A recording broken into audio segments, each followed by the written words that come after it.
You can make the case that this is the top throwdown of Week 17. Houston Texans on the road for a little Saturday rodeo in Hollywood, streaking through the quad with Frank the Tank on a 7-game bender that has them right on Jacksonville's heels still. Texans fans are feeling good these days. They are right in the thick of the AFC playoff race. Still haven't clinched a playoff spot though. Chargers know the feeling. They haven't either, but also still have a chance to take their division, also playing good ball down the stretch. 4 straight wins, winners of 7 of their last 8. Little shuffle off to the right, and a key blow delivered by this Chargers offense. Justin Herbert hits Week 17 off what might be his best game of 2025, his best since Week 1 at the very least. 23 of 29 passing last week, 300 yards, 2 TDs, no picks, for a season-best 132 rating. Shot down the field, end zone, it is held on to for the touchdown! Chargers offense clicking for 34 points in their latest win, 7 for 11 on third down, and for the first time all year, Herbert left a game without being sacked once. Their extra body coming for Dallas. Herbert's protected. Herbert has taken 49 sacks on the year. He had a sub-85 rate in 4 of his previous 5 games. Bolt's offense, fewer than 23 points in 3 of their previous 4. And then they got to eat at Alice's restaurant, going from the Cowboys' offense to Houston's defense like fighting Jake Paul one week and then taking on Anthony Joshua the next. Geno is intercepted. The Texans defense strikes again. Houston's D, first in points per game allowed by a full 2 points now, third hardest to move the sticks on, but there were some cracks last week versus the Raiders. Picked Geno Smith off once, but also gave up 2 TDs to him, gave up over 8.5 yards per attempt to him on 16 of 23 passing, a 100-plus rating allowed. 3rd and 6, Genty down the field, he's open, stays on his feet, touchdown! Let Ashton Genty get away for a 60-yard receiving touchdown, also gave up 128 rush yards to him on 5.3 a carry. It's as good as he's looked against any defense this year. Trying to break it to the outside, he does. Ashton Genty still going. What a run! Well, Omarion Hampton hit at 5.3 a pop versus Dallas, 85 yards and a score. Here is Hampton. Big run for the rookie. Picks up 17. And Houston has had trouble with quarterbacks taking off. Herbert ran for 42 yards and a TD versus Dallas, has run for 40-plus yards in 2 of his last 3. Extra body coming for the Dallas pressure, nearly got to Herbert. They could not contain him. Avoiding a sack versus Houston's front, though, seems unlikely. Danielle Hunter, 13 bags. Will Anderson has 11.5, each guy with a bag apiece last week. Smith, here comes the pressure, and Geno Smith is sacked. It's Will Anderson. Houston's secondary held all of Vegas's wideouts under 45 yards. Now they get to see what they can do against McLovin, Keenan, and Quentin Johnston. Johnston led the team with 104 yards and a TD versus the boys. Climbing the pocket, taking a shot, Johnston! Inbounds for the catch! Had been a while since he had really left his mark on a game. Allen hasn't done much as of late either, 44 yards last week at least. Herbert fires over the middle. It is caught by Allen. So that should be enough for the first down, and indeed it is. But that's 8 straight games without topping 55 yards. Vlad McConkey chipped in 43. Herbert's got a man down the sideline. McConkey for the touchdown. Same deal though, fewer than 45 yards in 5 straight. Not many big passing yard games from LA's offense lately, which they haven't needed luckily because their defense has been holding it down. How about fewer than 21 points allowed in 7 of their last 8 bouts? Held Dallas's high-scoring offense to 17. Here comes Owe chasing Prescott, who gets hit as he flings it down the field, incomplete. Secondary does enter a little wobbly though, gave up 244 yards to Dak Prescott. 2 TDs, didn't pick him off, over 8 yards per attempt for a 116 rate. 10th play of this opening drive is a Prescott throw underneath and a touchdown for Dallas. Like the Texans, kinda out of character, being they are second to Houston in rating allowed for 2025. Gave up 130 yards and a TD to George Pickens, only sacked Dak once, though it was Tuli Tuipulotu who sealed the deal, 13th time he's done so this season. Well, time running out, though, and Prescott's going to get chased down and brought down by Tuli Tuipulotu. Chargers pass rush tied with Houston's at 41 for the year. These two defenses are both top shelf in most ways. Tuli and company trying to get to C.J. Stroud this week. He didn't take a single sack either last week and has only taken 3 in a game once in his last 6 outings. Didn't lead to big passing numbers though. Early on in this game, trying to make C.J. Stroud uncomfortable, getting him to move his feet. Stroud finished the win with a sub-90 rate, only 187 yards. Offense only put up 23 points versus a pretty porous Raiders defense. Stroud with sub-90 rate games, 4 of his last 5. In turn, Houston's offense fewer than 24 points in each of those 4 games. Stroud throwing deep down the field and incomplete. Stroud ends up on his back. Nico Collins, the only Texan with more than 38 receiving yards versus Vegas. Jaden Higgins, 17.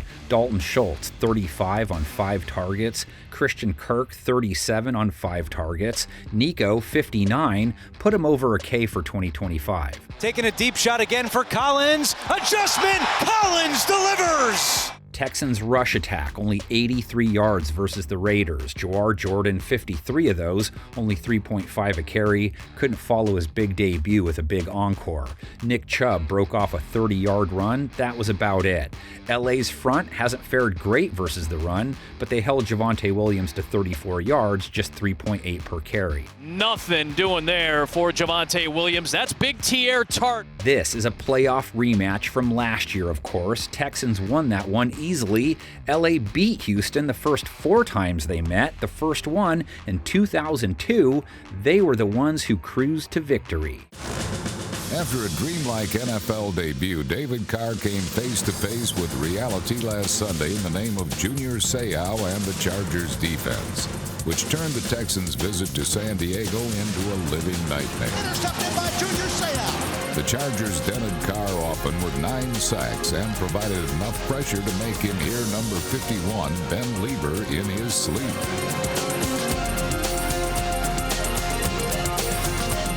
San Diego made Carr's road even bumpier by disguising their pass coverages, forcing the rookie's passes down one dead end after another.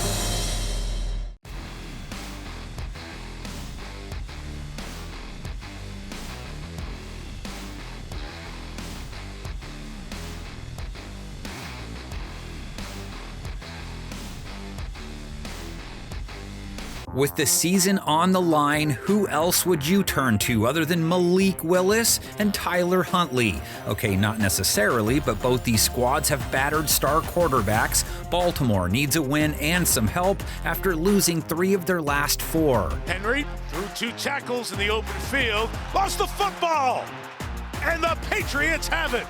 Ravens on the road in Green Bay, Pack on a 2-game losing skid and hoping Hawkeye and Pierce clear some of their guys because their players have been dropping like flies as of late. Oh man, he took a shot. Oh man. Green Bay still holding down a playoff spot, number 7 seed, and Chicago has San Francisco and Detroit still, but so much will hinge on who they have available. Injury watch will be on all week. Jordan Love trying to heal up from a concussion. We all know how tricky that is. Lamar's hoping his back feels good enough to go. If not, it's the backup bowl. But hey, both guys actually fared well off the bench in each team's Week 16 loss. Malik Willis went 9 for 11, 121 yards, dropped a dime for a long TD pass, a big fat Albert 142 rating.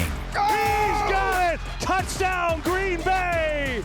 Wow, what a throw by Willis. And Willis ran for 44 yards on 10 escapes as well. Willis gonna keep it. He's gonna get it and more. Malik Willis showing you the speed. That's a good play call. Malik's like, yo, where's my commercial bag? I can teach a kid the birds and the bees, or maybe I show him how to mow the lawn properly or something.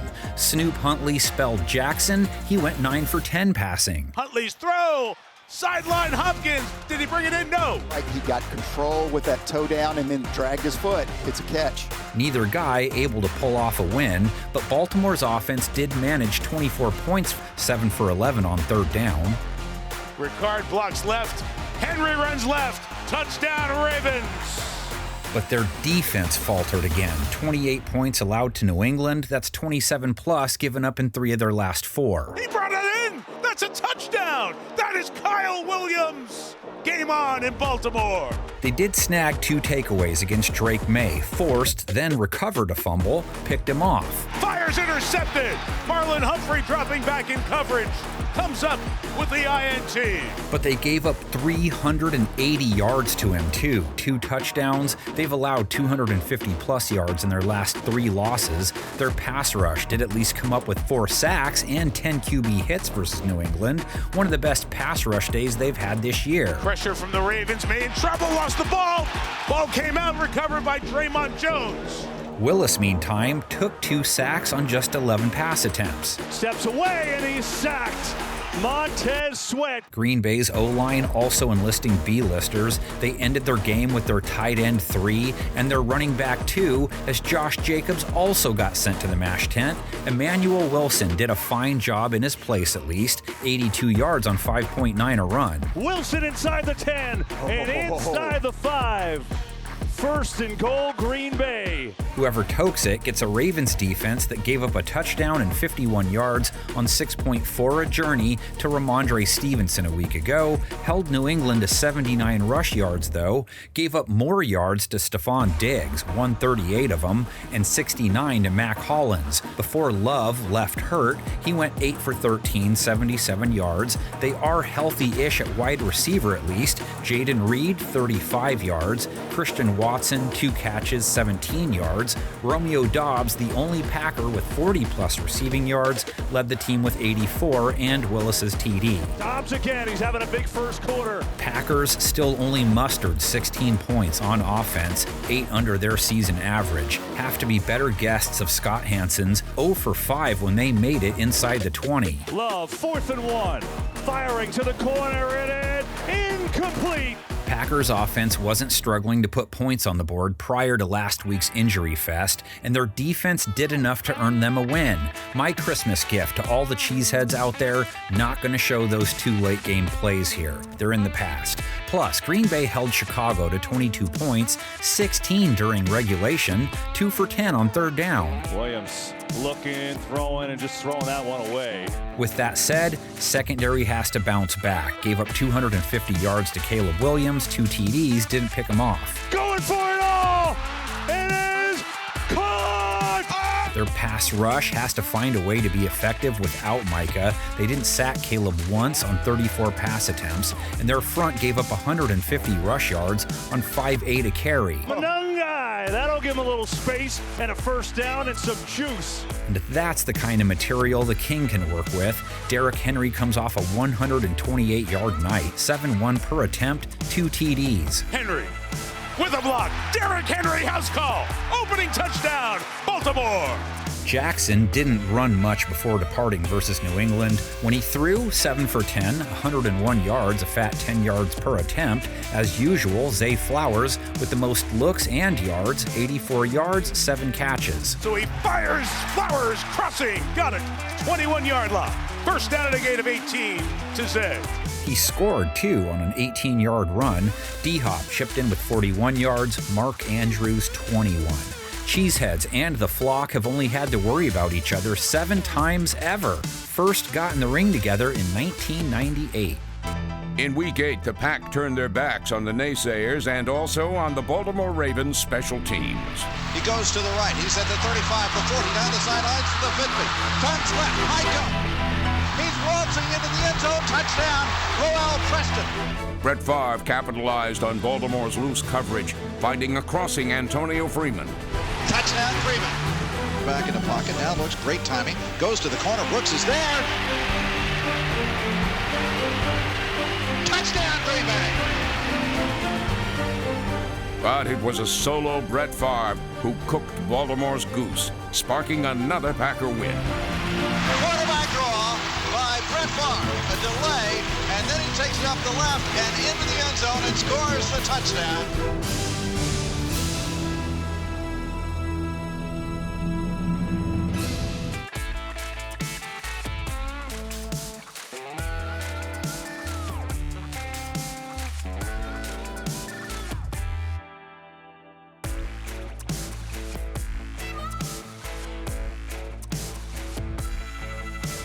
New York fans get one last chance to see their 2025 Jets at home. Gang Green faithful probably not going to miss them much. Cook out of the gun. Pressure's coming. He is sacked by Chase Young. They welcome the New England Patriots, so this sort of feels like Jake Paul getting in the ring with Anthony Joshua. Hopefully the Pats don't break any jaws. Stevenson bouncing outside. Ramondre Stevenson with a block by Williams to the end zone. New England has plenty of incentive to stay focused and not overlook New York. They could still pull the number 1 seed off. They have the Jets and Finns to finish. Denver has KC this week, but get the Chargers to end their season. Pats didn't trip up when they played New York back in Week 11 either. They held Justin Fields to 116 yards passing. Drake May threw for 281. Stephon Diggs collecting 105 of those. Guy from behind, he feels the pressure, hits the open man. May looked just as good last week in their win over Baltimore, too. Rebounded nicely after that Bills dud. 380 yards, 2 TDs, completed 70% of his passes, still leads the league in completion percentage and yards per attempt. How about that one? That's a little taste of what we saw all year. New England hit Baltimore with 28 points. That makes 10 straight games with 24 or more. May pops it over the head. Waiting is Henry. Touchdown, New England. Drake did turn the ball over twice, 1 INT, 1 fumble lost. Offense only 4 for 12 on third down, so have some things to clean up. Jets defense, the kind many teams have tidied up against. May going after a secondary that gave up 308 yards to Tyler Shuck last week, after a defense that gave up 29 points to the Saints, who averaged 17 a game. Only 2 teams allowing more points per game in 2025 than Green has, only 4 giving up a higher rate to quarterbacks, only 1 team with fewer sacks. First down, Shuck steps up, now he can run. He's got the ability to do so, and he slides in. They do have a 15-game INT streak, though. That's 15 straight games without one. They gave up 89 yards to Juwan Johnson last week, 148 and 2 TDs to Chris Olave, so cue some more Diggs then. Stephon struts in off a 138-yard game. Up in coverage, Mays throws caught this time by Diggs down the sideline. First down, New England. Diggs hadn't topped 27 yards his previous outings. Not much from Demario Douglas or Kayshon Boutte versus the Ravens. Not many targets to either guy. Mac Hollins saw 9 though, turned them into 69 yards. Drake May, 300-yard night, looking to add to it, and he does with Mac Hollins. And May connected with Austin Hooper and Hunter Henry 8 combined times for 69 yards. Right there, watch the back shoulder action to Austin Hooper. New England's run game didn't get much play week 16. May led them with 10 attempts, only 25 yards. Ramondre Stevenson 8 handoffs, 51 yards on 6-4 per, and a TD. And Ramondre Stevenson teased it that way, cut it back, and look at the New England Patriots. Patriots don't just have a mismatch on offense. Jets offense now down to an 18-point per game average for the year after only finding 6 points versus the Saints. Rush attack non-existent again. Breece Hall 54, the team's 64 total rush yards last week, only 3 for a run. Brady Cook no TDs, 1 pick, 64 rating, just 188 yards passing, only netted 131 because he was sacked 8 times for 57 yards. And Cook, he's hit in the backfield, and he's sacked. Patriots defense also has some things to shore up. Gave up 24 points to Baltimore, let Lamar and Tyler Huntley complete 16 of their 20 pass attempts, only came up with 1 sack, gave up 128 yards on 7-1 an attempt, and 2 TDs to Derrick Henry, all of which helped keep that game close. Ricard blocks left, Henry runs left, touchdown Ravens. Their secondary also held Baltimore's QB duo to just 166 yards, no touchdowns allowed through the air, so it wasn't a disaster by any means. We checked out their first ever playoff meeting the last time we previewed these two, so let's move up the timeline and check out their postseason throwdown from the 2006 season. This was the playoffs. And in the 8 postseason games previously played at home, the Patriots had never lost. So when the Jets flew into town for Wild Card Weekend, the Patriots were waiting. They say familiarity breeds contempt, but for the Patriots, it also breeds confidence. Play action fake. Brady looks, end zone, caught, touchdown, Daniel Graham in the back of the end zone. Tom Brady reads defenses better than any quarterback I know right now.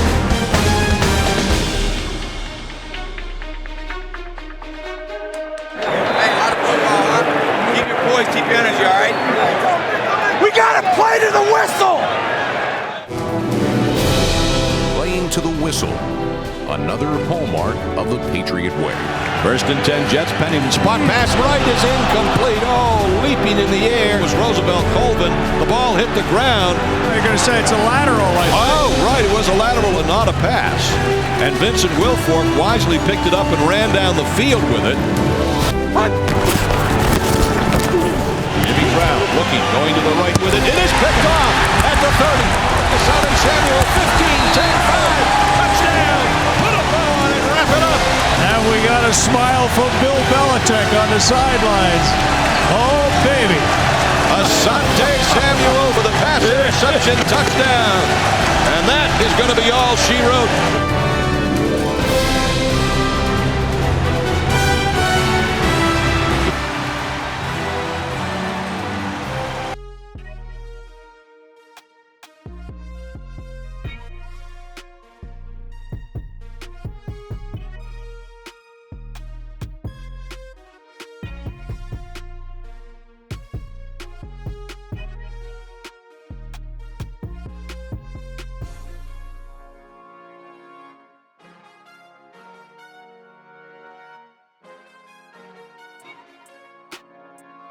Forget the Tank Bowl, no one's tanking here. Tennessee Titans at home just won their third game and have won 2 of its last 3 now. Oladokun takes another Chest hit hard. Hosting the Red Hot Saints, New Orleans, on a 3-game win streak with designs to run out of 2025 on a 5-game bender. They'd start dry January a few days late if they pull it off. Toward the end zone, and it's incomplete, intended for Arian Smith, and that will do it. So call this one the Butterfly Effect Bowl, because it will affect something down the road. Ask Ashton Kutcher. Simple Man would tell you this matchup, the dirtiest of dirty South football. So give me 3 steps that might lead to some down south juking for one of these teams. Tyler Shuck, Cam Ward, 2 rookie quarterbacks who've had some things going on with their games as the year has wound down. Ward with another 100 rating game last week. Comes Tranquil, here comes Hicks. And he's belted as he throws and caught DK. 21 of 28 passing against Kansas City, 228 yards, 2 TDs, no picks. Career best 122 rate. His back-to-back 100 rate games, the first 2 of his career. Shuck ain't the one. Sorry, isn't a number 1 pick like Ward. Can't call him the Breeze just yet either, but 308 yards last week is Breeze-like career high. Looking for the end zone, caught Olave! Wide open, 23 yards! He's thrown for 270 plus yards back-to-back games with no picks. He's never shy about letting Chris Olave know, I need you. Olave, 148 yards, 2 scores versus the Jets. His year, worth more than a bowl of Special K now. He's able to feed it. He's got Olave, and Olave makes one man miss, trying to stiff arm his way to the first down marker. Plus Juwan Johnson working for the MCA to the tune of 89 yards a week ago. Lofts he's got Juwan Johnson wide open, try to hurdle. Shuck sacked 3 times, 49 pass attempts, so not as bad as it sounds. Rush attack though, only 84 yards, 3.4 a carry. That is as bad as it sounds and has become the norm for their offense. But so was not scoring. Only one team was scoring fewer points per game before week 16, but they do come in off a season high 29 points. That's That's 24 plus in 2 of their last 3. Olave in the slot. There's nobody near him. Malachi Moore was totally locked in. So what are the chances Shuck can fly Freebird style versus Tennessee's defense? They've given up a lot of points this year. One of the easiest teams to pass on. Not good versus the run, though doesn't seem like it will factor. All contrasted against their Week 16 showing, in which they held KC's backup brigade to 9 points, had no problem with the Chiefs' rush attack or their passing game, holding it to 126 yards, just 82 net yards, as they came up with 4 sacks for 44 yards. Plus, they added a safety for good measure. First, they're going to get him in the backfield and in the end zone. And Hunt was knocked down. It's a safety. So a defense a simple man normally figures out with ease coming off one of its better outings, versus a normally points-challenged Saints offense coming off one of its better outings. So what kind of swamp music is in Ward's way? Held New York to 6 points, 2 for 15 on 3rd down, held New York's rush attack to 64 yards on 3-2 a carry, picked off Brady Cook once, no TDs, held him to a 64 rate, and no one tell Ward to take your time. New Orleans planted Cook 8 times last week, Cameron Jordan 2, 6 others with 1 apiece. Cameron Jordan, the 51st different quarterback that he has taken down. Pass rush, middle of the pack prior to last week's game. Play versus the pass, kind of the same, holding teams to less than 24 a game for the year, respectable based on what they've dealt with. And finally, Tony Pollard. He's a country boy, not a Mississippi kid, Tennessee born and bred. 100 plus yards in 3 straight games, 102 on 4-9 a pop versus KC. Got a cushion-ary block, and look at Cushenberry trying to lead the way downfield for Pollard. Pollard on the hunt for his 4th straight 1,000-yard season, 51 yards away. Saints defense holding running backs to 4-1 a carry, better than average. Was I right or wrong about all that? Comment section is open to anyone who wants to sing along, plus put your predictions in there. Titans 9-7-1 against the Saints. The Luke and Leia incident took place the very first time they ever played in 1971. The Saints made their first regular season appearance in the Houston Astrodome the following week. Early in the first quarter, Danny Abramowitz somehow ended up with an Archie Manning pass, and his touchdown gave New Orleans the lead. Then Oiler quarterback Charlie Johnson hitched up with Charlie Joyner for a long touchdown that knotted the score at 10-10. Houston went ahead 13-10 with less than a minute left. But Archie Manning, scrambling madly, looking for a way to avoid defeat, completed 3 straight passes to open the door for place kicker Charlie Durkee.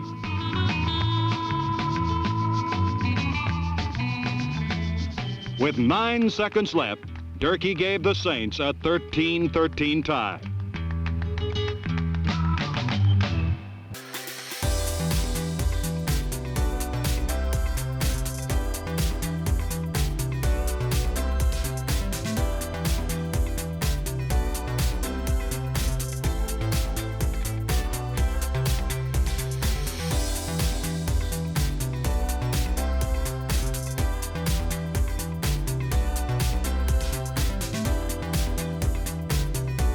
Cleveland Browns at home for their second to last outing of 2025 have lost 4 in a row to move up the 2026 draft ladder.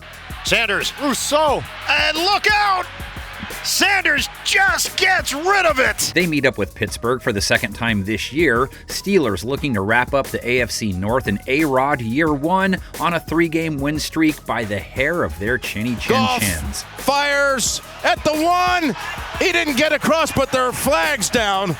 Ball ends up in the hands of Goff. If Pittsburgh dad was a cat, that game cost him at least 8 of his 9 lives. Can't go through another one like that or he won't make it to New Year's. Shouldn't have to versus Cleveland, though Buffalo might disagree with that. But Pittsburgh is expecting to sweep the Browns, then probably rest the old guy week 18. Not only is Cleveland a 3-win team, Pittsburgh knows firsthand how easily it should be to take them down. When these two met back in week 6, Steelers sacked Dylan Gabriel 6 times. Aaron Rodgers threw for 235 yards, 2 touchdowns, no picks. DK Metcalf 95 yards and a TD. DK Metcalf getting the better of the one-on-one, man-to-man coverage there. Rodgers' play as of late just as clean and efficient, 27 of 41 passing in their win over Detroit, 266 yards, a touchdown without being picked off. This is outstanding. This ball's in the air before he turns his head. Pittsburgh's offense, 29 points versus the Lions, so that's 27 plus points in 4 of their last 5. Found a little opening, and away he goes! Jaylen Warren! Anything close to that should do it versus Cleveland, assuming the Browns' offense doesn't pop off unexpectedly, which they've done 3 times versus Tennessee, kind of versus Vegas, and Miami. But against any above 500 types, like last week versus Buffalo, only 20 points, only one team scoring less than they are this season. 37 to go. Sanders in the pocket, and Sanders is sandwiched! Shedeur Sanders completed 20 of his 29 pass attempts, but mostly short stuff, only 157 yards, just 5.4 per attempt for a 64 rating, had 2 of his passes intercepted. Fake the handoff, Sanders once again deflected, and it's intercepted! Sanders gets a Steelers defense coming off a nice day of work, really. Keeping Detroit's offense to 24 points is a win. 6 for 15 on 3rd down, stopped them 3 of 4 trips inside the red zone. Needs some help, running out of time, and real estate, throws, and it's incomplete. Porter again. Sanders took 2 sacks on his 29 pass attempts, can live with that. He escaped for 49 rush yards, too. Sanders, he'll run it, and Sanders will slide down at the 15. Sanders led the team in rush yards. They're going to be without Quinshon Judkins, who's done for the year. Raheem Sanders took over last week, 11 tries, 42 yards, under 4 a carry. Not one Browns pass catcher with 40 yards, but Harold Fannin did pull in his 5th receiving touchdown of the year. I like that kid. Sanders connects with Fannin for the touchdown.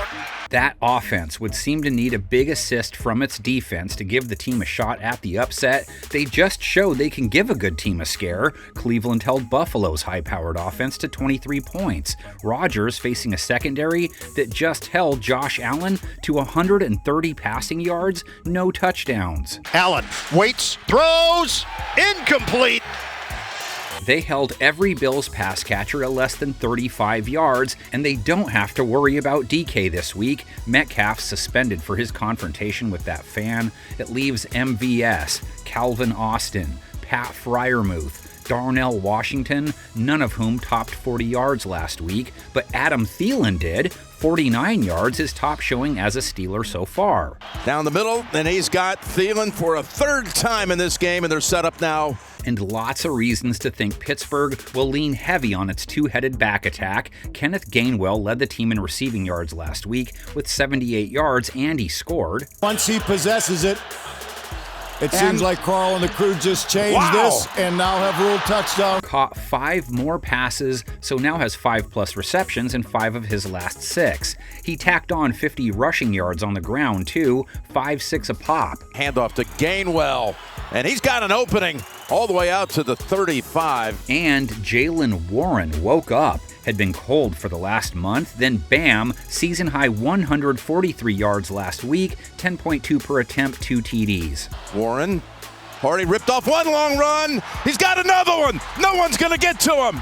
Why not load those 2 up? Being Cleveland's front just gave up 2 touchdowns, 117 yards on 7-3 a carry to James Cook. Talked about the offensive line, but you also have to talk about just how special James Cook is. And finally, there's Myles. Garrett added a half sack to his league-leading total, now sits at 22. 1 sack away from tying the NFL record. 1 more for the single-season record. Half a bag would tie him with Michael Strahan and, of course, TJ Watt. Deb's like, TJ did it in 15 games. Ship has already sailed, buddy. Rodgers was sacked twice last week, both times by Aiden Hutchinson. Pressure, and they got him. Back at the 22-yard line, and Hutchinson has a 2nd sack. A-Rod seems like the type of guy who's going to be very aware of TJ's record and will do whatever he can to make sure it doesn't go down on his watch. 3 Browns-Steelers playoff games over the years. First one, not until the 1994 season. Remember who won? Pittsburgh was ablaze in black and gold for the start of the playoffs. an unprecedented third meeting of the season with the arch-rival Browns. One play at a time. For 60 minutes, we control the tempo in our home, baby. Let's go. The offense pounded Cleveland early and often for 238 yards on the ground. Go, baby! Go, baby! Foster waits and breaks up over the 40. There you go. There you go. 45, first down to the 50, 45, 40. He's got the Steeler first down. Give it to John L. 3rd and 2 at the Cleveland 26. The give is to the fullback, and that's John L. He's got first down and more. 20, 15, 10. There goes John L. Williams breaking out of the pile and going for the Steeler touchdown. Hey, you know they're going to be coming. That's right. You know they're going to be coming on blitz, so hey, just know about it. The Steelers opened a 24-3 halftime lead. Back is O'Donnell on 3rd and he takes it and he throws it into the end zone for the Steeler touchdown. Pulling it in is Yancey Thigpen, and this place is in a frenzy. This crowd has gone nuts. Look at Yancey with that terrible towel that he carries in his hand warmer. He cuts right off the ground, waves his towel, does a little minor dance with it. The terrible towel has been poised and has struck. In the fourth quarter, the defense finished the job. Here's Vinny in the end zone. He's trapped. He's going to be hit. Safety. Cornell Lake has him. And down goes Vinny for a two-pointer. And the Steelers advance to the AFC Championship game.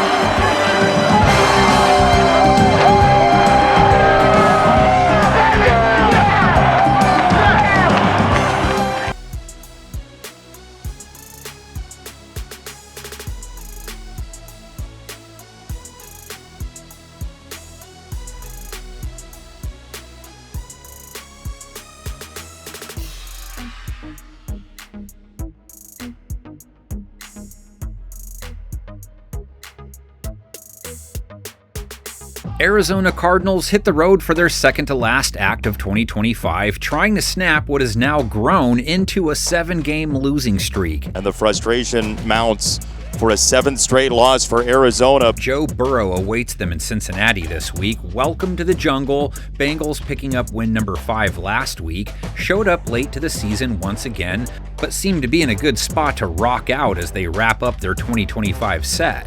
Bengals putting one on the chin of the Dolphins. Joe Burrow likes being the man, likes being the lead, and when he's on, it's so easy for him to hit all the right notes like he did last week. Over 300 yards, 4 TDs, no picks, a big old 145 rating.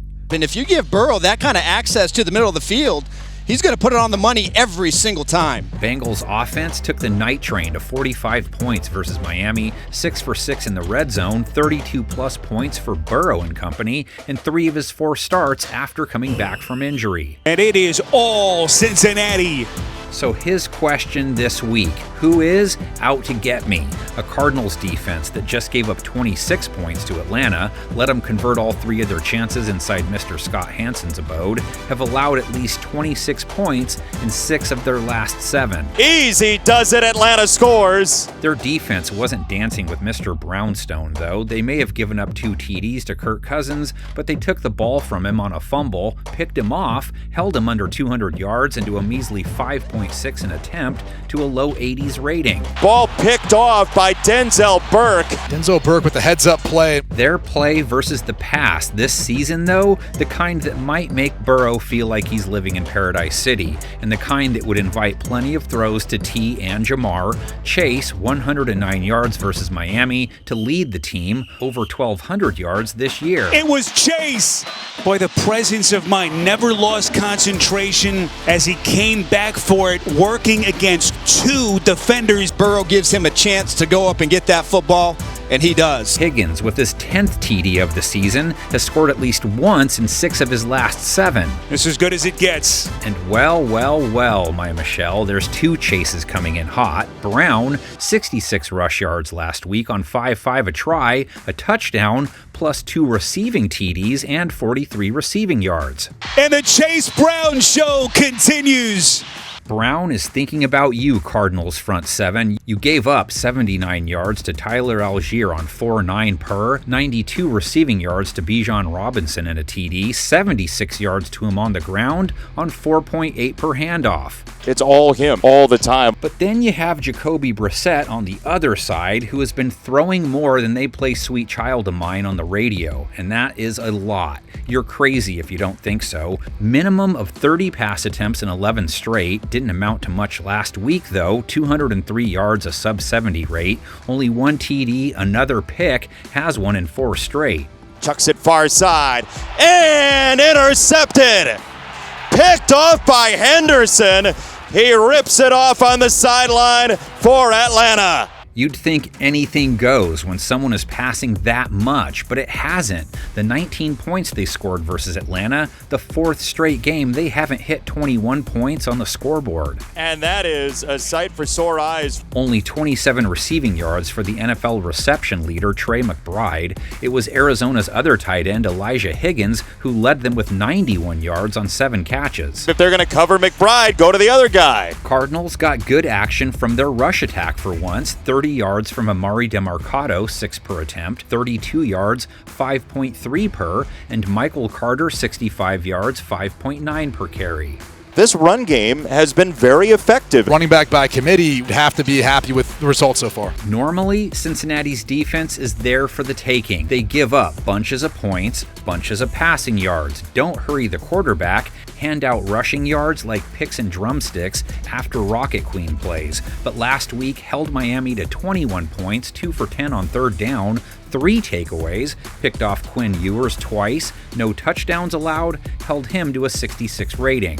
Ewers pass, and net is picked. Oh my. Did not sack Ewers once, though, and gave up 81 yards on 5-4 a rumble to Devon Achane, so not any better up front last week. Cards trying to tie up the all-time series between the two. Bengals up 7-6, gave it to them good the first time they met. 1973 was like they had an appetite for destruction. The next week against St. Louis, rookie Lenville Elliott, in his first appearance at setback, scored 2 touchdowns, and Ken Anderson threw for 3 as the Bengals racked up their highest score of the season, 42-24.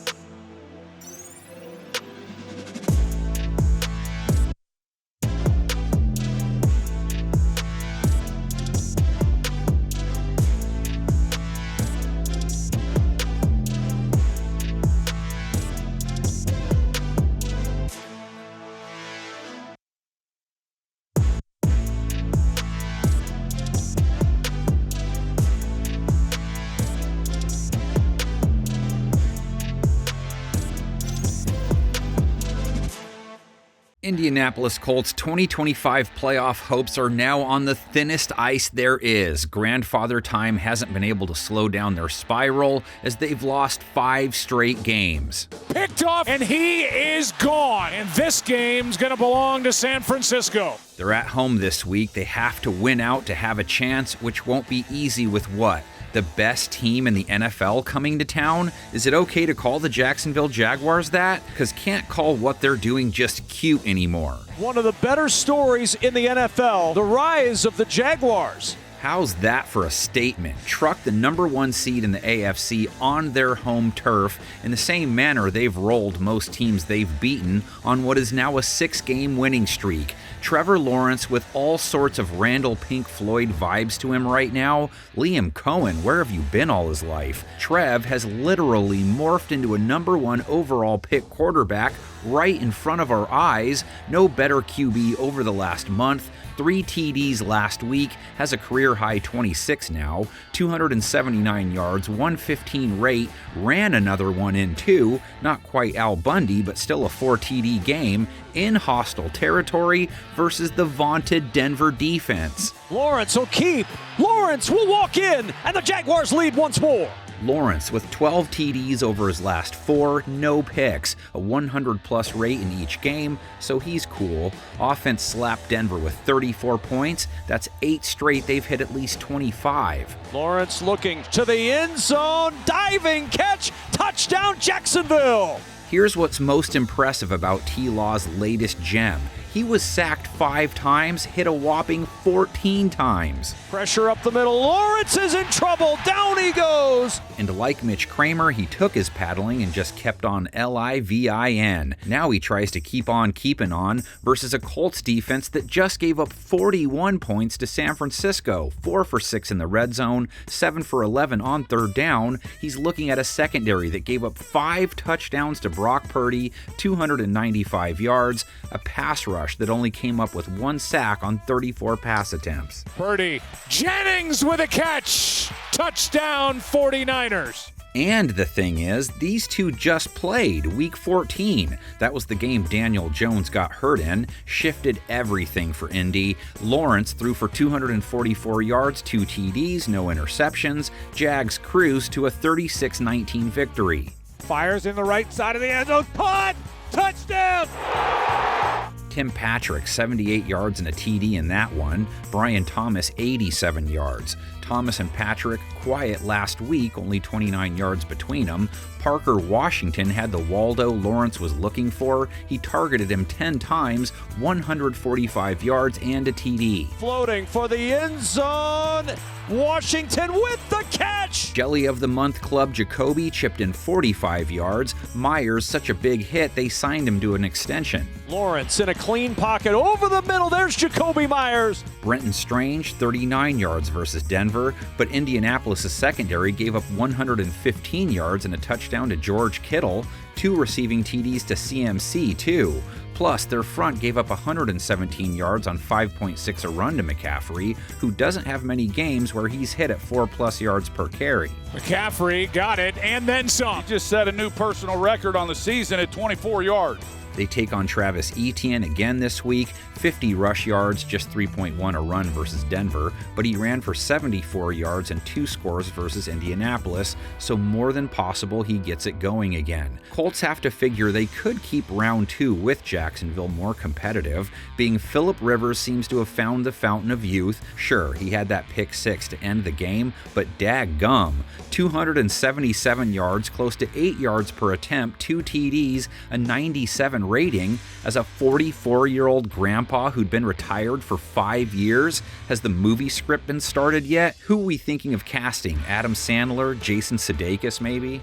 It made me hurt watching him try to get out of that pocket. He's checking his rearview mirror to make sure nobody's tailgating him. Rivers helped the Colts to 27 points, 5 for 10 on third down, converted both red zone trips. Rivers, end zone, he's got his man! Touchdown Colts! And dadgummit, he can still play. That snapped a 4-game run of sub-21-point outings for Indianapolis. Won't be easy to do that again versus Jacksonville's defense either. Probably the most overlooked aspect of their surge, they held Denver to 20 points. They've held 5 of the last 6 offenses faced to fewer than 21 points. Going downfield for Sutton, high points it, and it's incomplete. Rivers is dealing with an INT-crazed secondary, second most after snagging one of Bo Nix's passes, held him to a low 80s rate, which fits right in there with their 2025 body of work against the pass. Nix to the sideline, intercepted! Jarian Jones! Only sacked Nix once on 47 pass attempts and did give up 350-plus yards to him,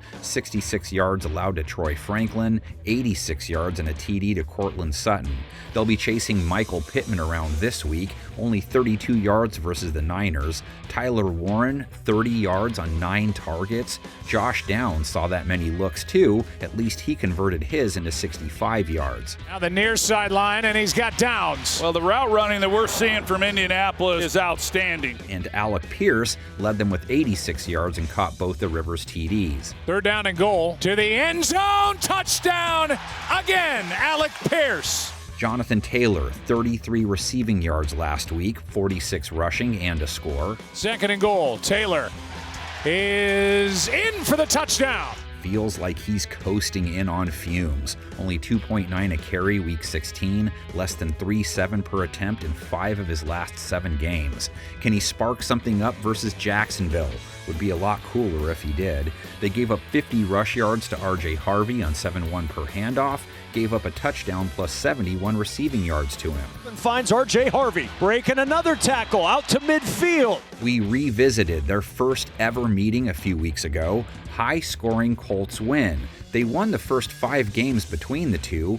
Here's how Jacksonville finally got on the board in 2003. Good protection, stands in, throws it downfield, intended for Marvin Harrison. Touchdown, Marvin Harrison!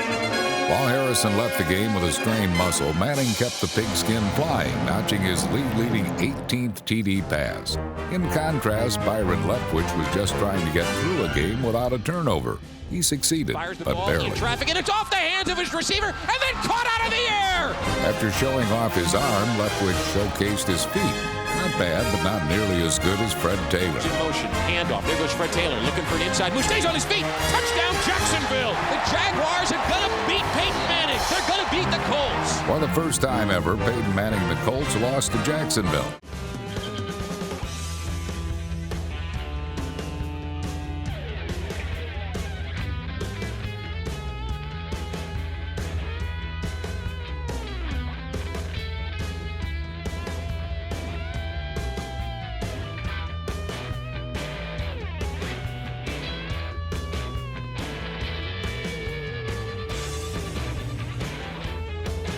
And here we are. If you can't get hyped for this one, you don't have a pulse. It's the battle to be number 1. It is South Park Little League ball like you've never seen before, or maybe the ultimate Schitt's Creek show, if you will. New York Giants head west to the Strip, holding the top spot in the 2026 draft. Rough day for the Giants, rough day for Jackson Dart. The Raiders can steal it, though, by losing to them, which they're very good at. Says it all. For Gino has 30 interceptions in his last 31 games. Principal Rooney is on line 1 with both these teams' moms. Your teams have lost 9 straight times now. 9 times. Maybe Randy Marsh and Bat Dad will be in the stands to entertain us, because the on-field product might be rougher than watching Stan, Kyle, and Cartman throw a baseball game. We get to see the lowest scoring team in the NFL, Vegas only averaging 14 points per game.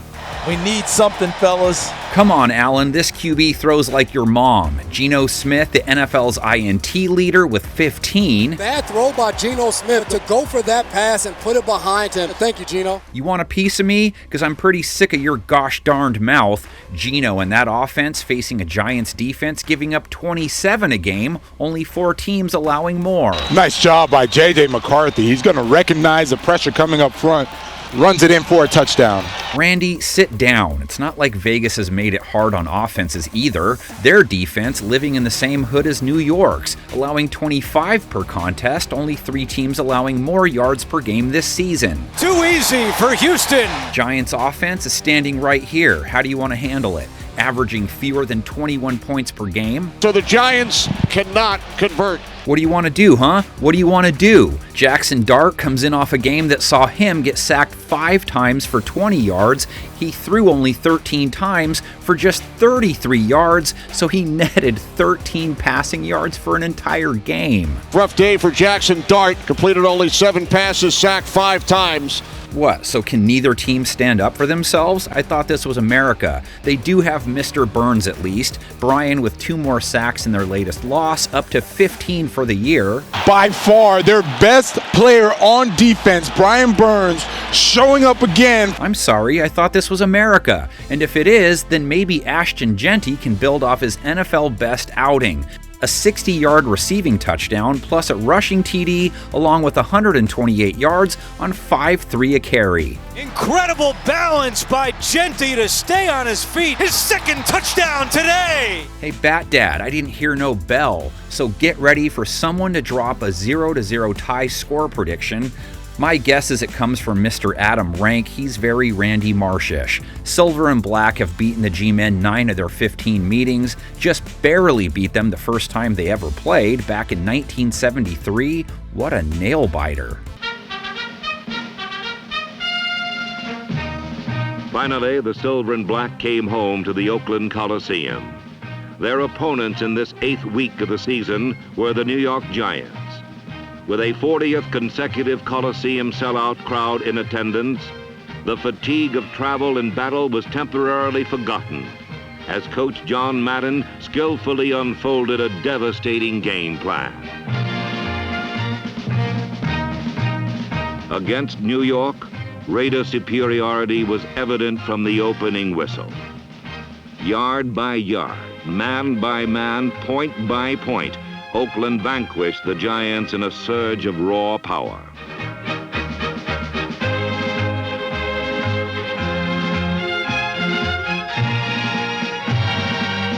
The defense, with linebacker Gerald Irons, number 86, leading the way, knifed in on the Giants like sharks in a frenzy.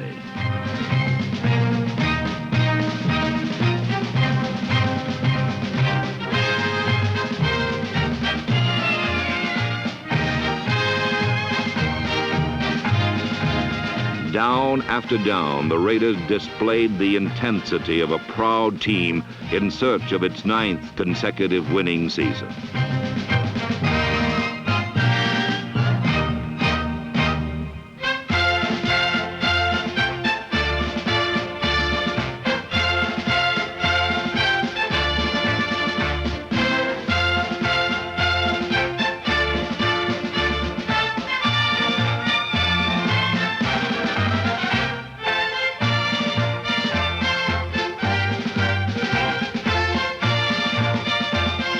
Darryl LaMonica came in and whistled one to wide receiver Steve Sweeney. It finished the Giants 42-0 and raised Oakland's record to 5-2-1.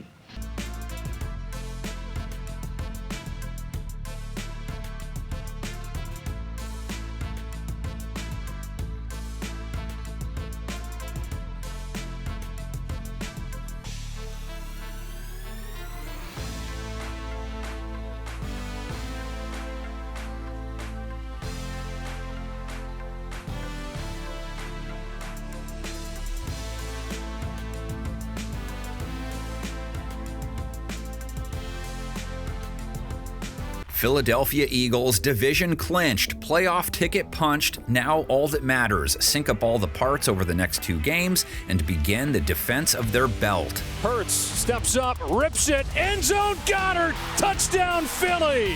Jalen Hurts finds Goddard from 15.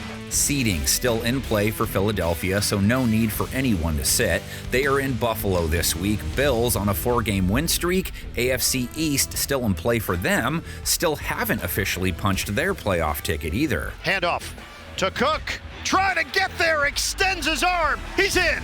Touchdown, Buffalo! Buffalo's win over Cleveland last week, not their finest effort, offensively at least, but at this stage of the season, a win is a win. And even if Josh Allen and their passing attack didn't lead the way versus the Browns, Allen hurt his foot in that game, by the way, they have James Cook, and he's been on fire down the stretch. 4 100-yard games in his last 5, back-to-back 2 TD games, 117 on 7-3 a carry versus Cleveland. Gets around 3 defenders and then kicks it to another gear. Cook still going. Touchdown. Wow. Tremendous run. My goodness. Cook was the key to Buffalo scratching out the 23 points they did. Allen only threw for 130 yards, no touchdowns, a low 80s rate. Offense only converted 2 of 8 third down chances. Allen out of the pocket, and Allen's gonna chuck it away. Incomplete. Allen has had 3 subpar outings in his last 5. Not one Bill with even 35 receiving yards versus the Browns. Khalil Shakir just 34. Donut for Dalton Kincaid. 10 yards for Dawson Knox. Still, they sport the league's 4th highest scoring offense. Can they look the part against a Philadelphia defense 3rd in scoring? Eagles held Washington to 18 points, 2 for 10 on 3rd down, have held their last 3 opponents under 23. Mariota's still in trouble, and Mariota gets swallowed up. Guess who? It's Brandon Graham making his impact again. Philly holding teams to 19 a game overall, holding quarterbacks to a 74 rating, held Marcus Mariota and Josh Johnson to 138 yards passing, no TDs, 52 rating. Well, in the first half, we talked about this season, Quinyon Mitchell's has clearly entered that premier defensive back category. I mean, he's following top receivers. Can James keep cooking versus Philadelphia's front? They haven't played running backs terribly in 2025, haven't played them great either, but held Washington's backs in check last week, have held the last two teams they've faced under 100 rush yards. This play is shut down by Jordan Davis, having another big-time game. Eagles were on a 3-game slide, then they turned it around and won their last 2 against the Raiders and Commanders. Not only teams way under the 500 mark, but they faced backup quarterbacks both contests. They didn't face an elite running back. So this is a chance to see how they fare versus playoff caliber competition. And all that holds true for their offense too. They've put up 29+ points back-to-back games. Sideline touchdown. Devontae Smith hangs on to this one. And regardless of who they've played their last 2 outings, the most notable difference to how they're playing lately compared to how clunky they looked earlier this year, Saquon. Because Barkley was struggling to look anywhere close to 2024 Saquon, regardless of who was in front of him. Now he's starting to pop off again. 132 yards versus Washington, 6.3 a carry. He scored, has put up 2 120+ yard games in his last 3. Barkley again cuts it back. Stays on his feet. Saquon Barkley's in. A hard-fought touchdown. They got a touchdown and 37 yards on 4 Tank Bigsby runs last week, too. Plus, Jalen Hurts ran for 40 yards on 5.7 per escape. If Philadelphia's rush attack starts to really click again, Eugene Struthers will tell you their offense and team will take it to a whole nother level. Rolls to his right and runs. A lot of room for Jalen Hurts. Hurts has rushed for 30+ yards in 5 of his last 6, and he's looked pretty good with his arm too. 5 TDs, no interceptions over his last 2, 22 of 30 passing last week, a 111 rate, 2 TDs with no picks. Browns got it again. Into Commanders territory. Now he tries to keep it rolling versus a Buffalo defense that gave up 49 rush yards to Shedeur Sanders week 16. Now you see me, now you don't. Shedeur Sanders. Saquon gets a front, allowing 5.2 a carry to running backs in 2025, only 2 teams more generous to the position. They didn't have any issues with Cleveland's running backs, but that's a major mismatch on paper with how Barkley has been looking. Hurts, though, is looking at a Buffalo secondary holding quarterbacks to the 5th lowest rating of the year. Hurts, though, is looking at a Buffalo secondary holding quarterbacks to the 5th lowest rate on the year. They handled Sanders as a passer with relative ease, picked him off twice, just 157 yards, a 64 rating. Open field tackle made. It's Jordan Poyer. Big play for Buffalo. Bills held Cleveland to 20 points on the day. That's a soft toss to Judy, and the Bills are ready for it. Taron Johnson. But Buffalo's defense is allowing 22 a game overall, middle of the pack. Had given up 31 and 34 points their previous 2 games, so you wouldn't describe it as a stout defense per se. They held every Browns pass catcher under 40 yards. That will be much harder to do chasing Devontae Smith and A.J. Brown around. Guess Brown imagined being a WR1 again while running on his treadmill because boom, he's manifested 95+ yards in 4 of his last 5 strolls across the gridiron. Here's Brown underneath, shaking, stiff-arming, and getting inside the 5. A.J. Brown makes it 1st and goal. Smith with a TD and 42 yards versus Washington, 69 yards away from a 1,000-yard season. Lets it rip and has Devontae Smith into Washington territory. Dallas Goedert, the 4th leg to their passing attack table, 32 yards and a touchdown a week ago. X factor on both sides of the ball, the trench battle. Both teams' pass rushes have solid bag numbers, not elite.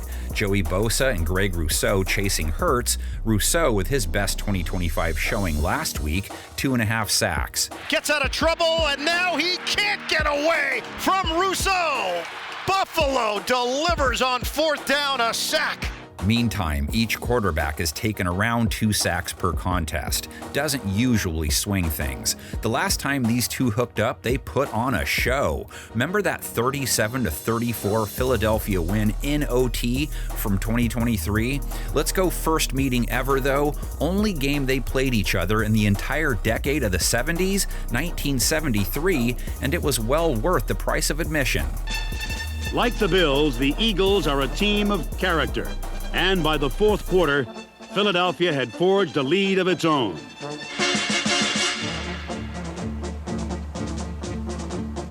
Now trailing by 2, Ferguson kept his wits about him, hitched up his britches, straightened his helmet, and drove the Bills to within field goal range.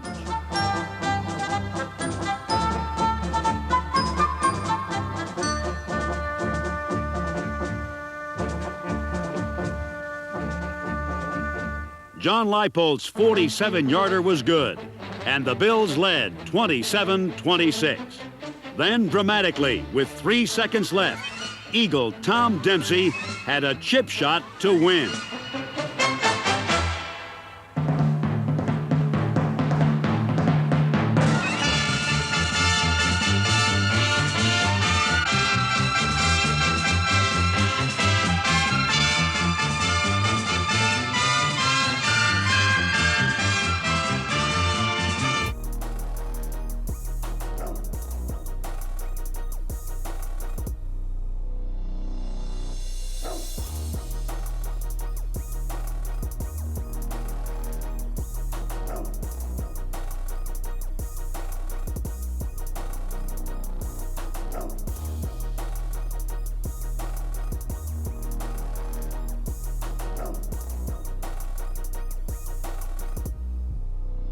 Carolina Panthers at home after Christmas. Santa came early for keep pounding. They hit Week 17 in sole place of first place in the NFC South. Decided Baker had the white elephant gift they wanted, so they took it away from him right as the exchange was coming to a close. Mayfield throws, and it's intercepted. It's a takeaway for the Carolina Panthers. And Carolina will go to the top of the NFC South all alone. Far from being over, though, being they meet again in Tampa to close it out, and being the number 1 seed in the NFC is in town. Seattle Seahawks coming off maybe the greatest regular season win in franchise history. What a game! That's one for the ages right there. Unbelievable. Just take it all in. What a scene. One of the best venues in the NFL. It's been over a week, and the 12s are still not sure what they saw was real. Even sci-fi superhero movie writers in Hollywood would have rejected that script as being too far-fetched. Quarterback looks like he's seeing ghosts again. Best receiver in football, shut out for an entire half. Down 30-14 in the fourth quarter to the then number 1 seed in the NFC. And then what? That punt is caught, and down the line goes Rashid Shaheed for the score. We're supposed to believe Seattle would take a punt to the house, then force a 3-and-out, have Sam Darnold all of a sudden snap 2, lead a TD drive that's followed by some never-before-seen 2-point conversion. Quick throw here, and into a lot of traffic and incomplete. After reviewing the play, the quarterback threw a backward pass, which was recovered in the end zone by the offense. It is a successful conversion. Is this the craziest 2-point conversion ever? Then have a field goal kicker who hadn't missed once this season all of a sudden blow it so the game can go to OT, get torched yet again by puka shells, only to answer with a long TD drive of their own that's capped off with a walk-off game-winning 2-point conversion. Sure, buddy. Next thing you're gonna tell me a band of teddy bears with rocks and sticks overthrow an Imperial army that was armed with laser guns and giant metal tank-like machines. Darnold throws, caught for the 2 points. Eric Saubert, 38-37. What the Hawks have to do next is avoid the proverbial Admiral Akbar it's a trap, because when the Rams, number 1 seed in the NFC at the time, visited Carolina, no one gave the Panthers an Ewok's chance to come out victorious. So even though they might look like Care Bears to you, have to take them serious, especially after they made another statement in beating Tampa Bay last week, holding the Bucs to 20 points. Carolina's defense is playing good ball down the stretch, have held 3 of their last opponents to 20 points, 5 of the last 7 under 21. Gets away once, not this time. The sack.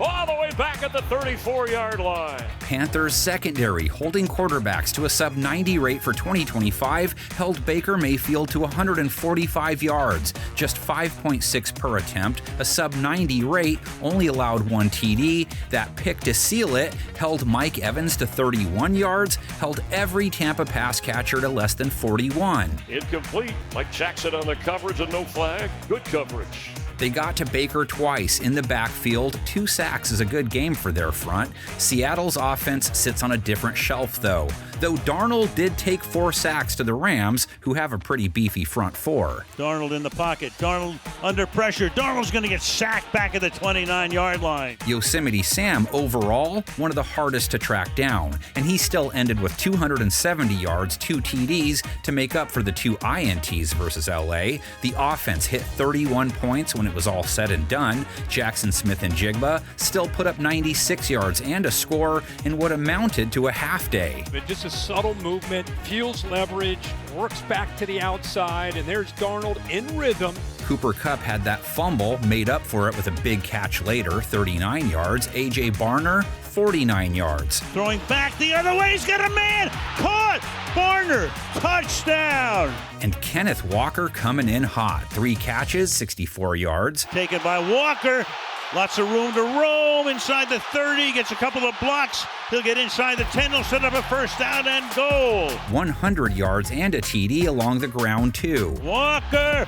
Kenneth Walker inside the 40. Kenneth Walker is out in front. Kenneth Walker, touchdown Seahawks. Zach Charbonnet, 32 yards, 3.6 per carry, did score. Rashid Shaheed, nothing as a pass catcher, but that punt return, plus broke off a 31-yard run. So they're still loving that trade. Carolina had some trouble with Tampa's rush attack, held Bucky Irving to 3.7 per attempt, but gave up big runs to Baker and Rachaad White, 169 rush yards total given up on over 5 per jaunt. Rachaad White gets it. Rachaad White across midfield and down to the 40. Seattle's defense now, generally been top-notch in 2025 on almost every front. They've had 2 games where they got beat up, that Tampa game and last week versus LA. And that is going to be hauled in by who else?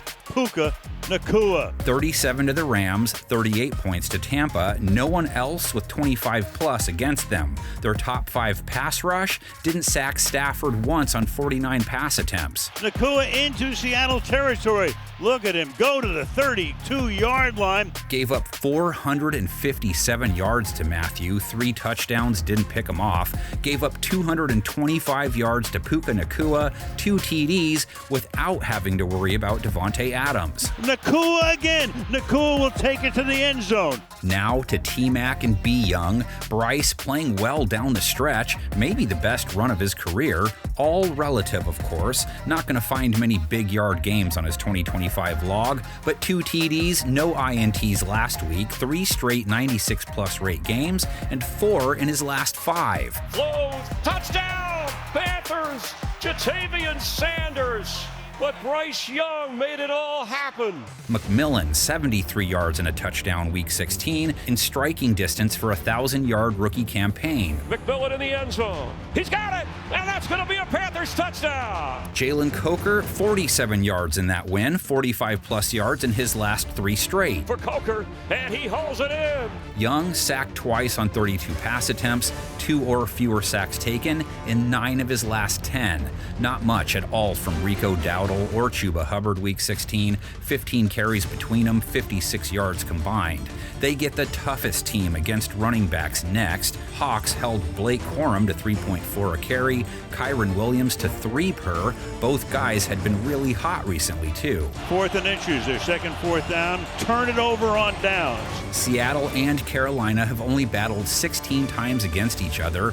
3 of those playoff battles. 2005 season, winner would make the bowl.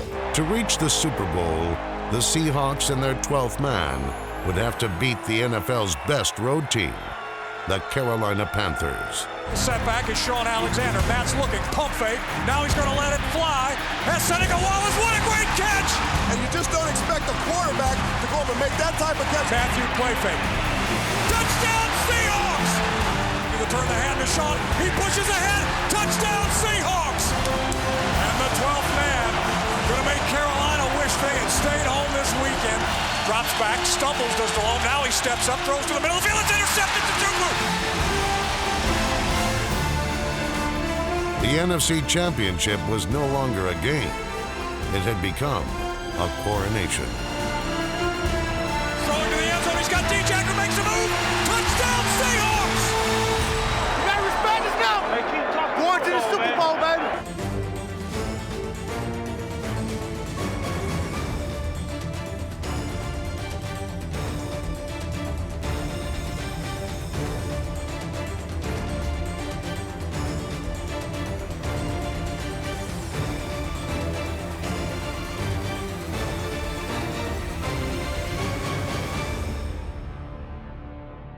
We got Captain Jack sailing down south this week to do battle with Crockett and Tubbs. Miami at home for their second to last game of 2025. Got fed a 40 burger with cheese last week. Only thing really left on the table for the Dolphins, playing spoiler. Washington has blockers, and Washington pounds it in. Which they could maybe do versus the visiting Buccaneers. Fins, Tampa's litmus test this week. How much fight do we have left? Throwing for the end zone, Mike Evans.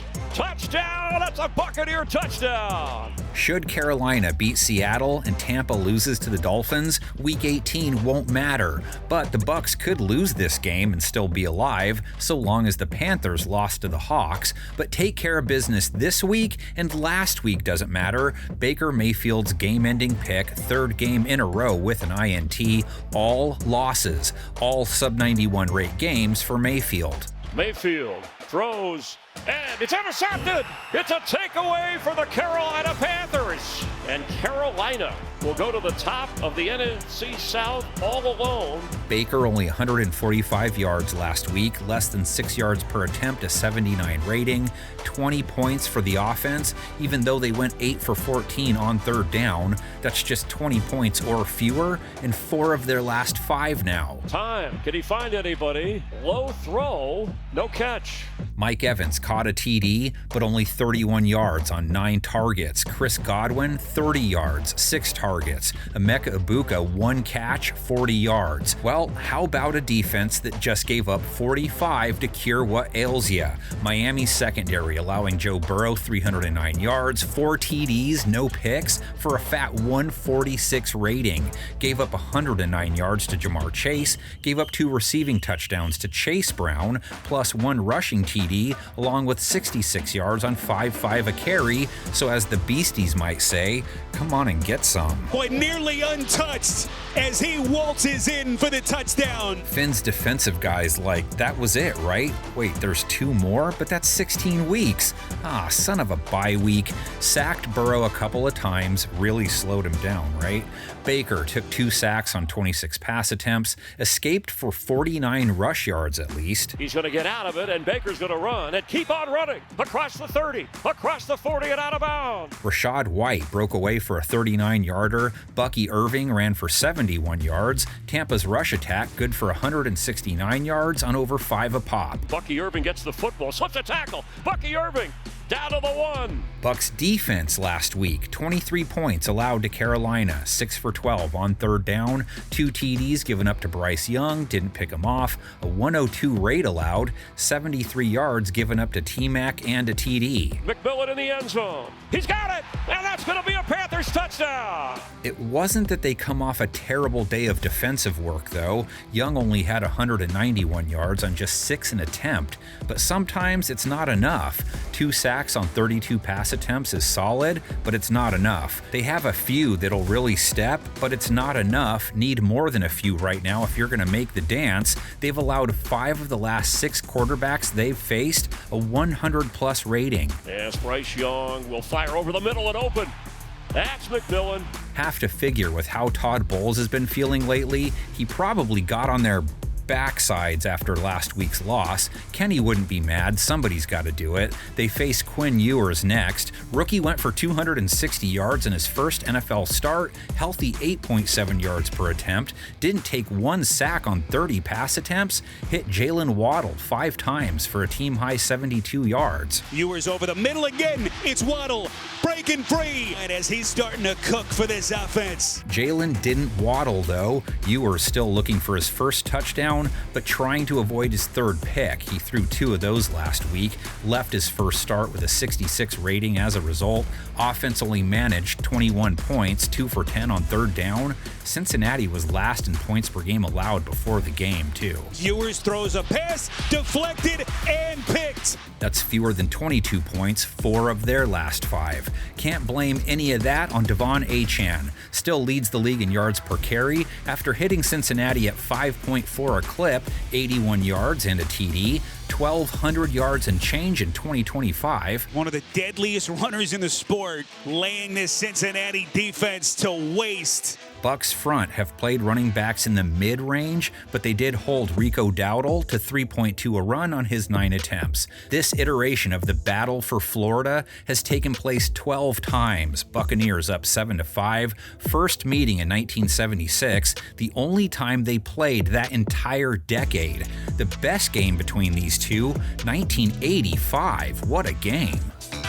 In Week 7, Green welcomed his former team to the Orange Bowl in a rather discourteous manner. But it was up to another Dolphin newcomer to salvage a win in a game that went down to the wire. Revés can turn out to be the hero of the night. Here's the snap, set down, the kick is up, he's got the distance on it, it is gone! Revés gives the Dolphins what turns out to be a win, 41-38.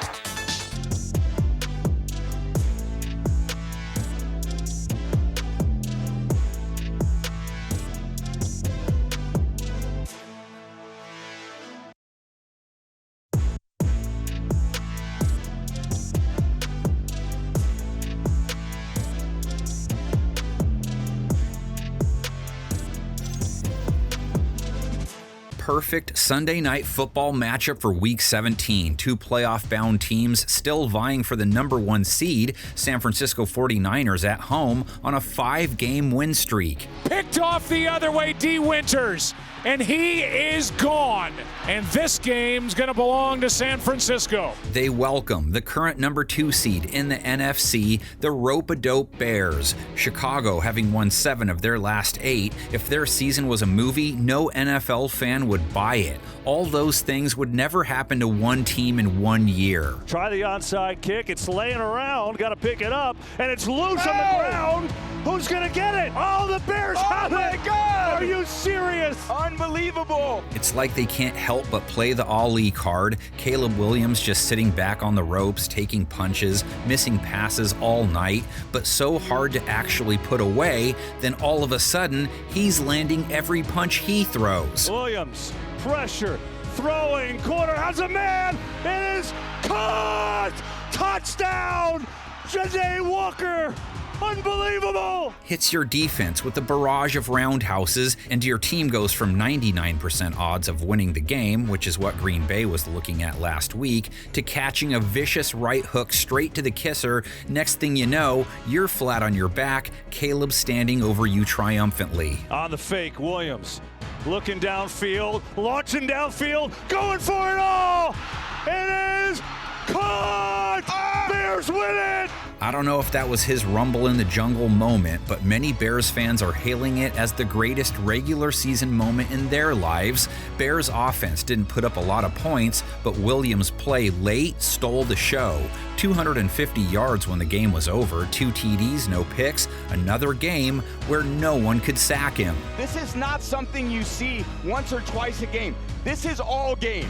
This is the strength of Caleb Williams. How often will the master escape artist need those skills versus San Francisco's defense? Their front couldn't land a job at a grocery store. No team has bagged up fewer quarterbacks. They did at least sack Phillip Rivers a couple of times. It took having Grandpa Simpson back there to get 2 in a game, and they made Rivers look more Bart-like aside from that pick 6, gave up 2 TDs to Phillip, 277 yards on close to 8 an attempt for a 97 rating. Looks like a free play. Rivers, end zone. He's got his man. Pierce! That showing not really shocking, being their lack of pass rush has hurt their play versus the pass all season. Still, unless they were making sure to be nice to the elderly since it's that time of the year, letting Rivers lead the Colts to 27 points isn't a good thing. Colts offense hadn't topped 21 the previous 4 straight. To the end zone, touchdown again, Alec Pierce. Gave up 24 points to the Titans the week prior, too, so a little off as of late. Gave up 65 yards to Josh Downs, 86 yards and 2 TDs to Alec Pierce. DJ Moore scored versus Green Bay, season-high 97 yards, too. Williams going deep. It is caught! Leaping grab from DJ Moore. Colston Loveland, 30 yards. Cole Kmet, 14. Olamide Zaccheaus, 33 yards. They'd love to get Rome Odunze and Luther Burden back for this one. Both were out hurt last week. Kyle Monangai, the only other Bear with 40-plus receiving yards, had 43 plus 50 rushing yards on 5-6 per. From the shadow of their own end zone, try to run out with Monangai. That'll give him a little space and a first down and some juice. Niners defense did at least have success holding Jonathan Taylor in check, 46 yards, just 2.9 a carry. Well, there just has not been anything there for Jonathan Taylor. Played him better than they've played most runners this year, though. They're mid-types overall versus rush attacks, and it's not just Monangai. DeAndre Swift will get plenty of action, too. 58 yards versus Green Bay, 4-5 per handoff. Here is Swift looking for a little room and breaks through, and Swift has a good run to pick up 9. Stopping a running back will also be at the top of Chicago's defensive honeydew list this week. Christian McCaffrey went off versus the Colts, 2 receiving touchdowns, plus 117 rush yards on a fat 5.6 a run. He's been a sub-4 guy most games. If he starts consistently being as efficient as we're used to seeing him be as a runner, look out. McCaffrey got it, and then some. McCaffrey down inside the 25. Run CMC now over 1,000 yards rushing, needs 151 receiving for his double-double with cheese. McCaffrey not the only Niner coming in hot either. Their offensive recipe was in full effect last week and has been more often lately. 41 points versus Indy, 26 plus points, 6 of their last 7. Purdy throws back across the field and has a touchdown. George Kittle. Brock Purdy, 5 touchdowns, 295 yards. End zone. Robinson for the touchdown. What an answer by San Francisco. BCB's game is starting to rise to playoff caliber levels at the perfect time. 8 touchdowns over his last 2 games, a 125 plus rate in each. Takes on what you'd call an improving Bears secondary. They were handling Jordan Love well before he got hurt, held him to 5.9 yards per attempt and a 78 rating. Love, 4th and 1. Incomplete. C.J. Gardner-Johnson says, Didn't fare as well versus his backup, though. Gave up that big TD pass to Romeo Doubs from Malik Willis late, 11 yards per attempt and a 142 rate allowed because of it. Willis found his receiver down the field and drops an absolute dime. They let Willis run for 44 yards, too. Still, though, they held Green Bay to 16 points, and that included a little OT. Stopped them in the red zone all 5 times they made it that far. 3rd and goal. Love looking, floating end zone, incomplete. They've now held 3 of their last 4 opponents under 17. Big improvement from earlier in the year. Bears don't have a fierce pass rush either, but they do have Montez Sweat, has 9.5 sacks, had 1 of Chicago's 2 versus Green Bay. Steps away and he's sacked. Montez Sweat gets home. On top of the onside recovery last week, another takeaway for the league's biggest thieves, too. 49ers have 20 turnovers on the year. That's a little high. And Purdy did throw a pick versus the Colts, has 8 in 7 starts, so something to watch. Didn't hurt him last week or them. 115 yards from George Kittle, scored. First 100-yard game of the year. He's just picking up steam as we go. Has to get around Juszczyk there and able to find Kittle. Another great throw. Juwan Jennings, a TD Monday night too, 71 yards, has scored in 4 straight and 6 of his last 7 now. Purdy. Jennings with a catch. Touchdown 49ers. And as for what McCaffrey is looking at, Chicago's front held Josh Jacobs to 3 a run before he left hurt, but they gave up 82 yards on 5-9 a run to Emmanuel Wilson. They're giving up 5 yards per carry to runners in 2025, so don't be shocked if CMC goes off. Sprinting to the edge, Wilson inside the 10. 70 Bears 49ers tilts over the years. Niners up by 3 playoff meetings between the two. The first, the season before the famed 85 Bears were the 85 Bears, which means they were playing the 84 49ers. They were okay too. Despite the Bears' reputation for playing physical football, the 49ers boasted the toughest defense on the field.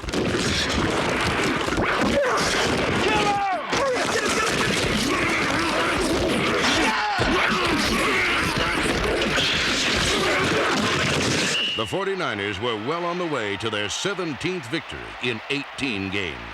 Come on, Joe! Calling the signals is Montana. The handoff is given to Tyler. Breaks a tackle past the 3, the 2, the 1. He's into the end zone. Touchdown, 49ers! Montana's touchdown pass to Freddie Solomon clinched a 23-0 win. Here's Montana rolling out the right side, looking toward the end zone. Now throwing, fires. It's caught by Solomon. Touchdown for the 49ers!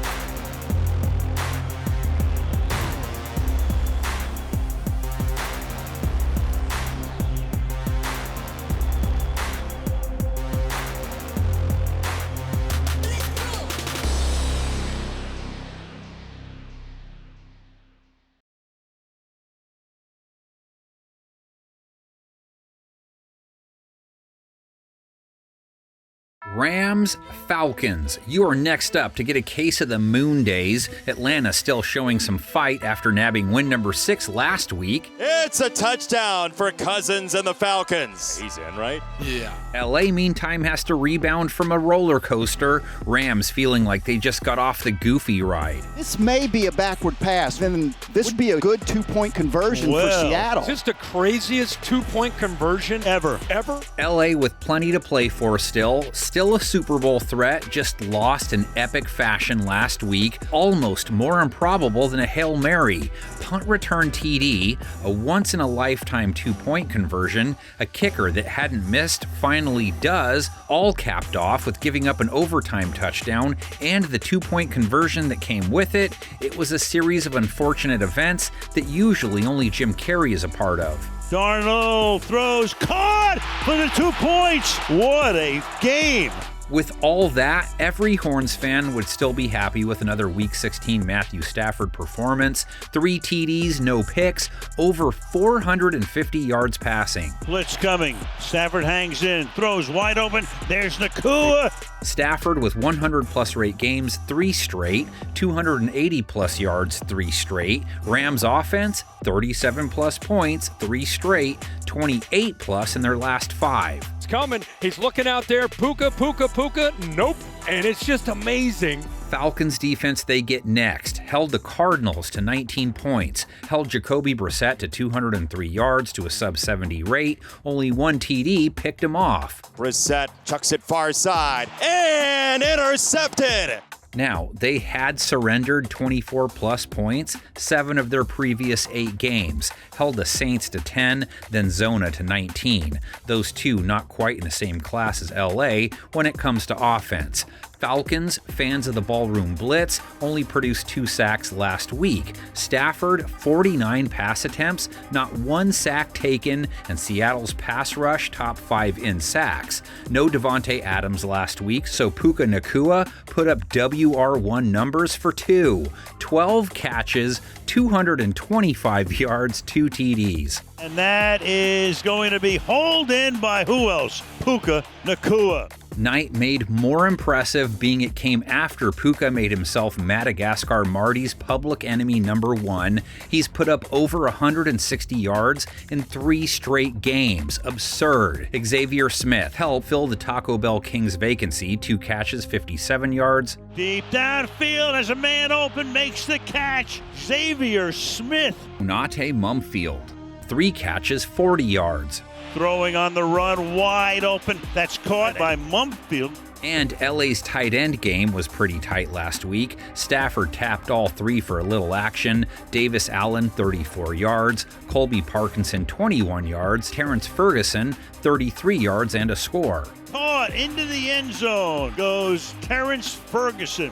Arizona's secondary held Trey McBride, the NFL's reception leader, to 27 yards, but turned around and gave up 91 yards to tight end Elijah Higgins. Their defense also gave up 132 rush yards on 5.7 an attempt to a zona rush attack that's been almost non-existent most games. Off the spin, Corey Kiner showing out here in the second. Rams' run game doesn't come in with the same vibes as the rest of the offense, though. Kyron Williams did manage 70 rush yards at least. Blake Corum, 48 and a TD. And he gets spun down, and he is in for the touchdown. They were out there with clips, though, grinding. Williams, 3 yards per carry. Corum only managed 3.4. Seattle's run defense, toughest there is on running backs this year. LA's defense better be tough on running backs this week, or they could have problems. Bijan is coming. Robinson, 76 yards, 4.8 a run last week. Right back there, stretch play. Robinson breaks free, changing direction, and now on the gas pedal. Up over 1,200, and it's not even midnight. Also went for a team-high 92 receiving yards and a TD versus Arizona. Catch and run for Robinson. What balance! That is an outrageous run. Plus, Tyler Algier ran for 79 yards week 16, 4.9 a pop. Algier through the hole again, and what a collision. Cuts through the line of scrimmage like a bowling ball. Those two fueling Atlanta's offense to 26 points. And now those two get a Rams defense that did not play the run well in that last loss, gave up 171 rush yards, 6.8 a run, 31-yard run allowed to Rashid Shaheed on a sweep, let Kenneth Walker get away for a 55-yard run.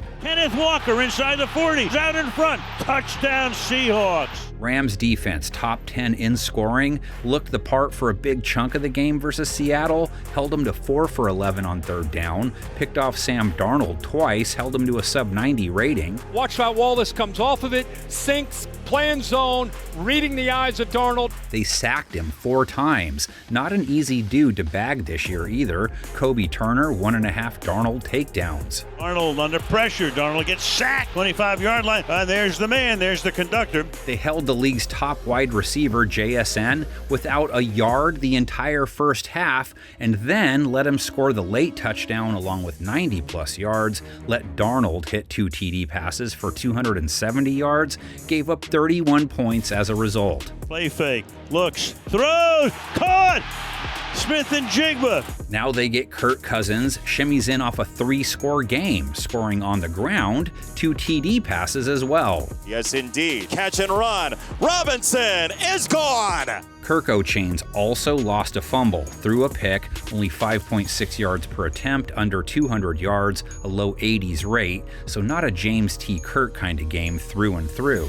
Kyle Pitts inched a little closer to his first 1,000-yard year since his rookie campaign, 57 yards, needs 146 more for a K, or a G if you prefer. Doesn't get much easier than that. Pitts continues his high level of play over the last 4 weeks now. Drake London returned from injury too, only 27 yards. Rams with a sizable lead over their former division mates. They built up a sizable lead over the Falcons the second time they played them in 1976. Most lopsided donut the Rams have ever been a part of. In Week 13, the Falcons needed bicycles to keep up with the Rams, who set an NFL record for rushing touchdowns, on their way to the most lopsided regular season score in league history.